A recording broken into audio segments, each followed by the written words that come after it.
Hey, everyone. This is my first time posting here. And I wanted to make a note of a capital murder case I'm currently watching. I think it's interesting. And it raises some questions for me. This is all stuff I've put together from reading news reports, doing research on social media accounts, finding publicly available information, and talking to a few people who knew the victims. Full disclosure. This is a case that is taking place locally for me. And it's part of the reason I've been drawn to it. Some of this is also speculation on my part, which I'll do my best to highlight. There was, admittedly, another post about Jason Thornburg some time ago, concerning 3 bodies found in a dumpster in Fort Worth, but it seemed to be an overview of a news article that came out immediately after he was arrested, without a lot of the details. In any case, I don't think all of this information from official sources has been consolidated in one place yet.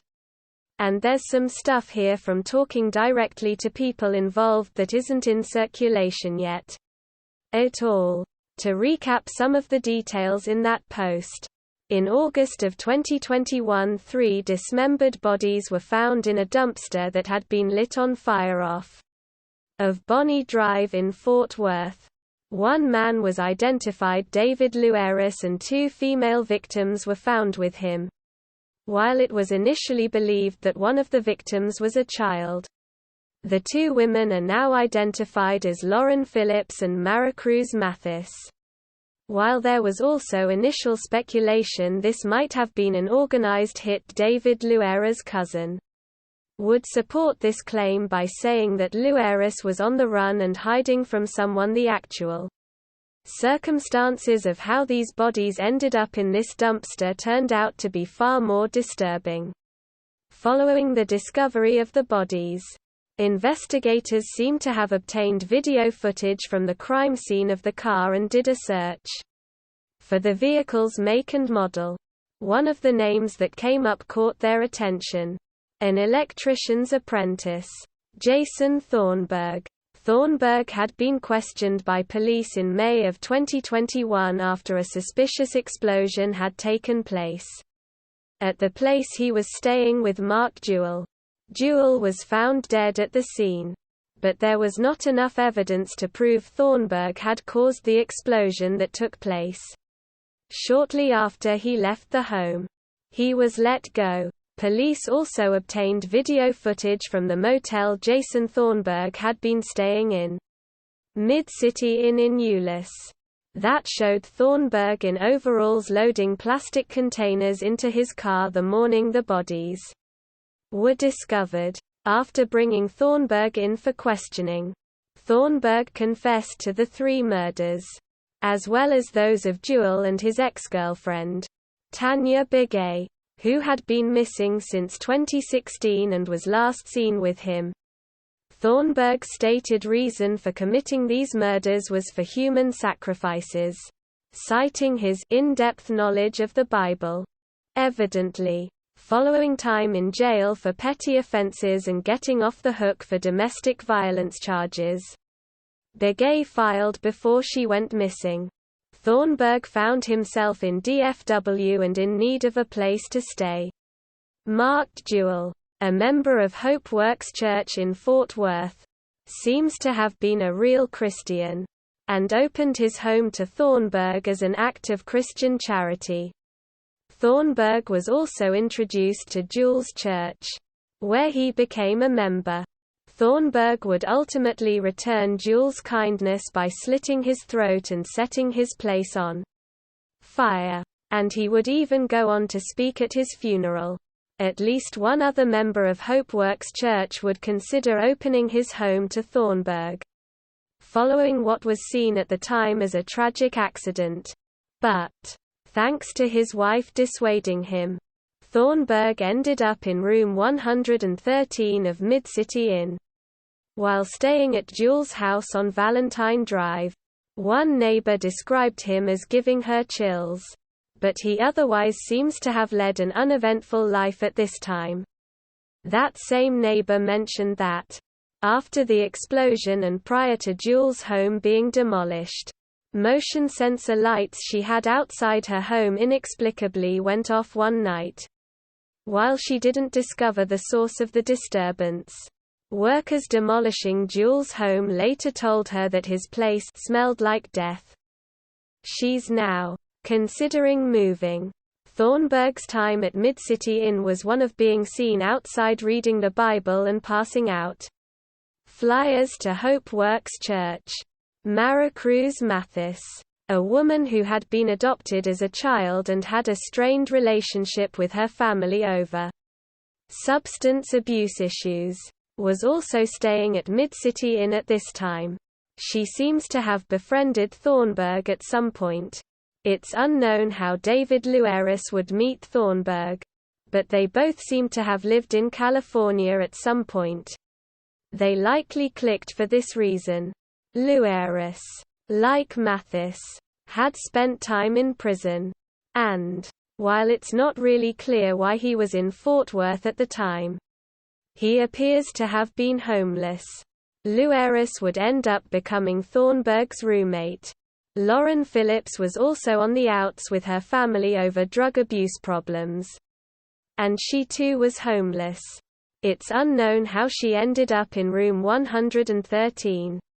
All three of these people had children.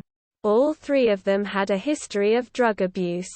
All three had loving but complicated relationships with their families.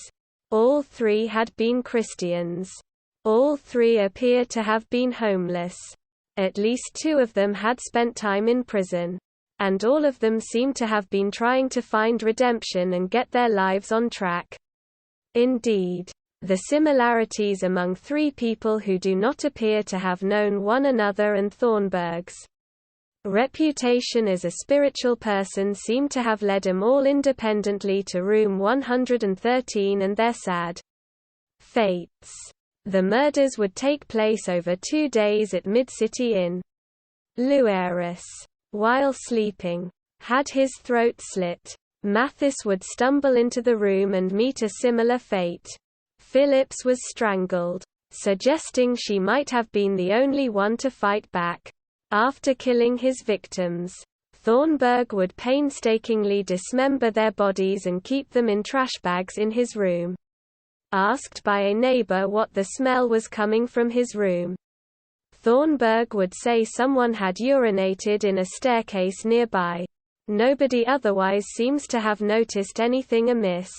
The query about an odd smell did, however, seem to prompt Thornburg to get rid of the bodies, as he would load them into plastic containers the next morning.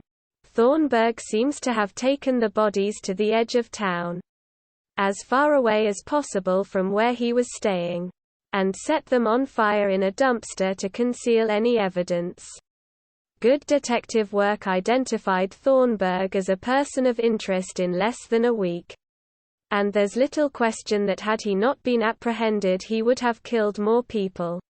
It's unknown if Thornburg has any other victims while police were able to secure confessions for the murders of Jewel and Begay following his confessions for Mathis, Lueris and Phillips. These were murders already suspected by them, and there's presently no way of knowing how voluntary these additional confessions were. All of the victims except for Begay were choked or strangled and subsequently set on fire. Thornburg is currently awaiting trial for murder, where the DA has indicated they will be seeking the death penalty. Initial questions about Thornburg's competency to stand trial given his bizarre confession, citing a religious justification for murdering his victims, seem to have been resolved. While much isn't public about the 3 victims found in the dumpster, they all seem to have been seeking a path forward through their faith after falling on hard times. A friend of Mathis describes her as being of a meek temperament, someone in search of a loving relationship after ending up in so many abusive ones. A person with a rich inner life who liked to write, and desirous of going to college to be somebody, and make her foster family proud. Jewell was beloved by his church community, and spoken of in the most glowing terms as a man of God and sorely missed. In spite of a painful breakup when she decided to go a different direction in life, Luera's longtime girlfriend continued to keep in touch with him, and says he was a kind person who would send her songs to listen to on difficult days. Philip's kids continue to follow the news closely on their mom and thank people online for speaking respectfully of her, and friends and family of Begay continue their years-long search for a missing loved one. As pictures of her with her young kids continue to be circulated on social media, with people sadly commenting, "Where are you? Begay's body still hasn't been found," even where relationships with family and friends of the victims were challenging. They were all incredibly loved and everyone who knew them is absolutely devastated. Wrapping this up with a discussion point, I'd like to come back to Thornburg's stated motive for committing this crime. Something that has not made sense to me is why he would have sacrificed his victims in this way. Putting aside obvious problems with his belief that an in-depth knowledge of the Bible compelled him to do this, I can't get over the fact that he threw these bodies in a dumpster. Dismembering the bodies and setting them on fire is problematic enough from a religious standpoint. But placing them in a dumpster is what really stands out to me. The idea of deliberately mixing apparently sacred and unclean is hard to reconcile in a sacrifice. It's possible that Thornburg lied about his motives or retroactively convinced himself he had committed these murders for that purpose. The simplest explanation that fits all of his known actions really is that he wanted to get rid of the bodies and the evidence. And he used the dumpster to make sure they burned, but it's hard not to wonder if he's telling the truth, and this apparent contradiction points to something deeper about his psyche. Assuming Thornburg isn't lying about his motive, this isn't a small detail. This was very deliberate. Even if he wasn't conscious of why. The combination of sacred and unclean, for me, evokes the Madonna whore complex. And, while this is completely baseless speculation on my part, it makes me wonder if Thornburg has some serious issues with his mom. Or if he was sexually abused as a child. I'm very curious, then, for the opinions of this community. Does this resemble anything you've ever seen before? Does this differ in notable ways from the behavior of other religious serial killers? What does the profile usually look like for killers like this? Hope this is interesting to the people here. Thanks. P.S. I'm only including one source for now, but I'll update it a little bit later with a few more. What's written here is basically all of the internet articles and videos currently available on this source.